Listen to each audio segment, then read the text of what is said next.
Today, we're diving into one of the oldest, most important questions in all of history by watching a master philosopher take on every challenger in a single, intense argument. What exactly is justice? But here's the spoiler alert, and it's a big one. One of the most famous philosophical inquiries ever recorded ends with its hero, the great Socrates, admitting total and utter defeat. He says he knows nothing. So what in the world happened? You have to wonder, right? If he failed, why are we still talking about it 2.5 millennia later? To find out, we need to go back to the very beginning, to a moment where a polite chat is about to become an all-out intellectual brawl. Okay, so the conversation starts simply enough. They're at a house in Athens, and the host, a wealthy and respected old man named Cephalus, suggests that justice is, well, it's just common sense. Telling the truth and paying back what you owe. Socrates immediately spots a flaw. He throws out a hypothetical. What if a friend who you're holding weapons for goes mad and asks for them back? I mean, no one in their right mind would say you should return them.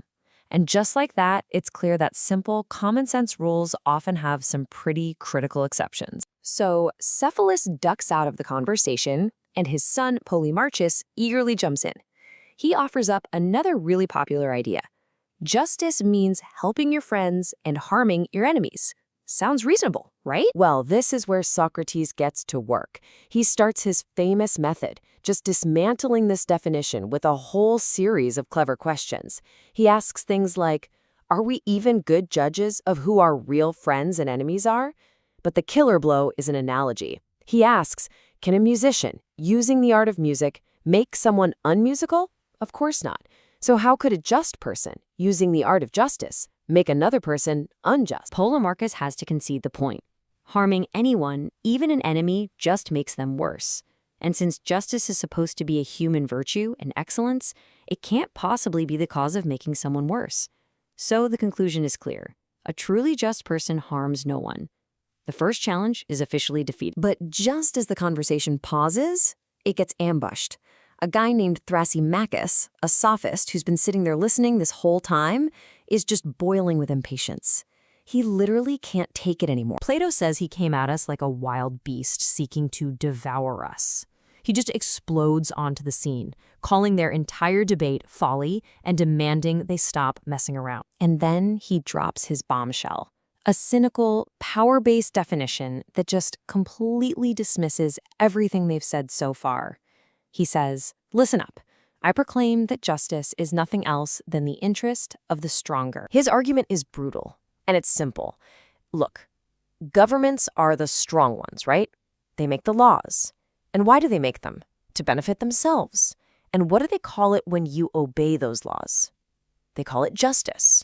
So for Thrasymachus, justice is basically a sham, a tool created by the powerful to control and exploit the weak. Now, Socrates admits he's actually a little scared at this point, but after a moment, he composes himself and begins to dissect this new, much more dangerous idea. He's ready for a counterattack, and he does it with this brilliant analogy. Think about any true art or skill, he says. Take medicine.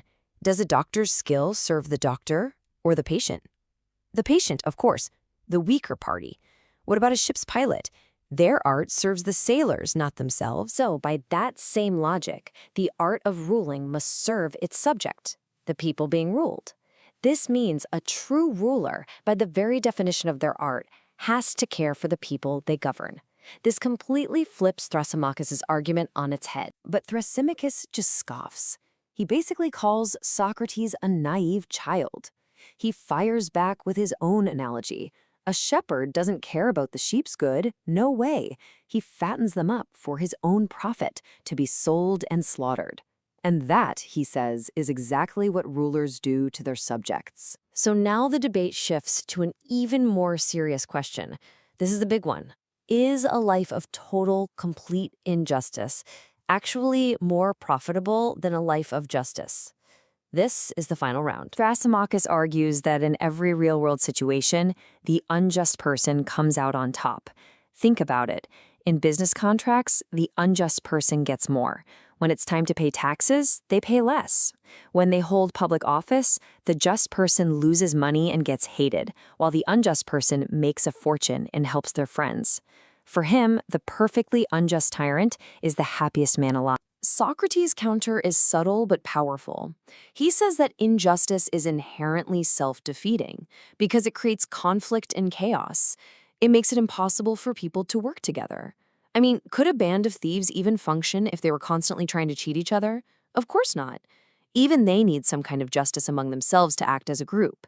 So injustice isn't strength at all. It's actually a form of weakness. And then Socrates makes his final move. He links justice to the very essence of what it means to be human.